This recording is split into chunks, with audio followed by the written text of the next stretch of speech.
What does a box of mac and cheese and my Archer and Olive journal have in common? Stay tuned to find out.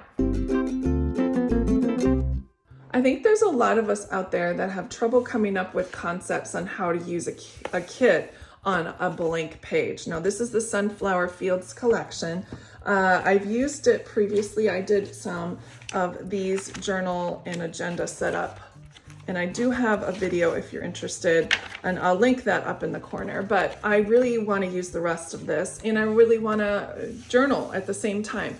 So what I'm going to do is I'm going to take an object from my house. Now, I've done this before in a different video where I've used a box of mac and cheese and was inspired with the shapes to create this. This was using the October kit from Archer and Olive. So I think it turned out fine, but I really want to try another one that's a little bit more, hits closer to home, and that's Miss Martha. I have her cookbook here, and I was looking at the cover thinking that this would be a great inspiration to jump off with. And so even the colors kind of match. So I'm gonna go ahead and get started. I'll reference this every now and again, but just have it pictured in your mind as I'm moving along here.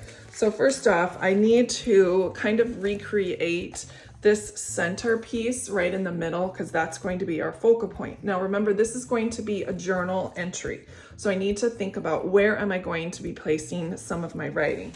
So I want to make sure that I start with a base and then work up from there. And since I am not going to be using blackout paper, I'm going to use this really, really nice deep green, and I'll make a little center plate here. And I'm just going to center this up on the page roughly and make sure I cut it to size. And I'll just go ahead and cut this now. Now that I have this, I'm going to go ahead and adhere it down. I am going to put the dot grid part of it up because it always adds just a little bit of texture visually to my spreads when I do that. Even though we don't really necessarily need the grid lines, they do help me out, sometimes even with placement. So there's our base. And now there is some elements I want to think about. So these here, see how they're not attached to here. So if I wanted a title, I just go ahead and put my title there. And then there are two different, there's the same font. See, this font and this font are the same, but these fonts are the same. And then this font is different. So they're even using font to work within here. So I'm going to go ahead and put a title here. Instead of putting a subtitle down here, I'm going to go ahead and put a strip of washi tape. And notice it doesn't go all the way to the edges. There's a very large border around this entire book front. So that's what I'm going to do next. You can always go ahead and pencil your title of your journal prompt in at the top and then go over it. There's no shame if you really don't want to mess this up.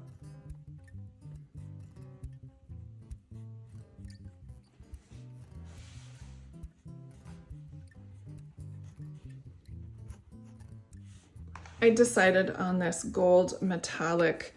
I think that'll pop really nicely off the page here. And following my own pencil lines makes me feel at ease that I'm not going to really mess this up for sure.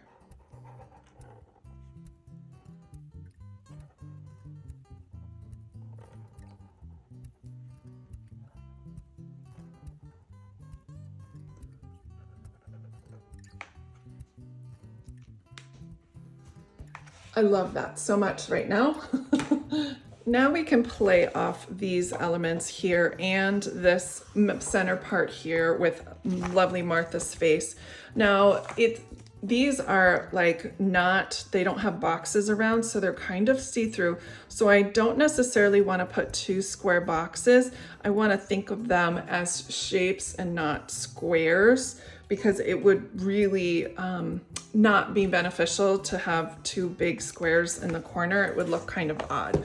So I'm going to look at my stickers, and I think I am going to choose this one here and go in this corner. And it is a little large compared to our one here, and the space doesn't work so well, but I think you guys get the picture.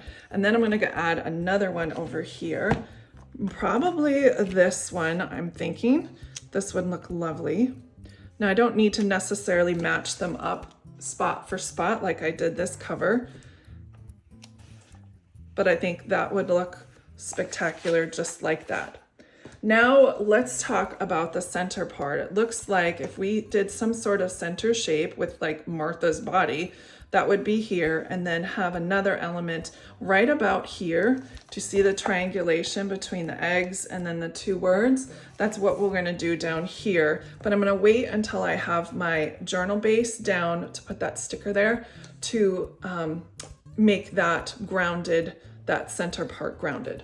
I'm gonna start with this as our base and then go in on top of it with this. I think that would look spectacular, just saying. One of the great things about these dot grid papers is that I can not have to use a big old straight edge. I can just follow that line and it works out perfect.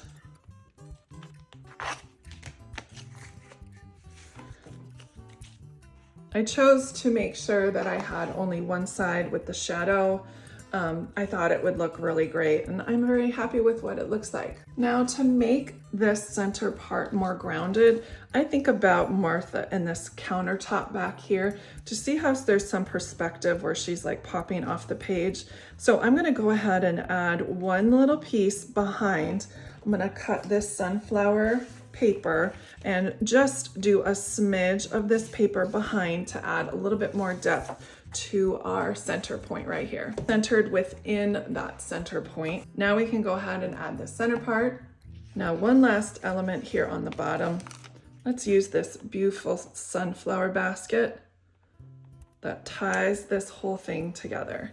I'm just going to round out this space. You're more than welcome to put a square element in here and add more journaling space. I just wanted to make it a beautiful little spot for our three little hearts. Now I have enough ample space here to get a journal prompt written, and I think our copycat Martha Stewart cookbook cover turned journal entry looks fabulous. Thanks so much for joining me here today. I've got some pencil eraser marks to get rid of, but I think you guys have hopefully enjoyed this video. Stay tuned for more journal inspiration right here on my channel. Don't feel free to like and subscribe. Take care, everyone. Bye.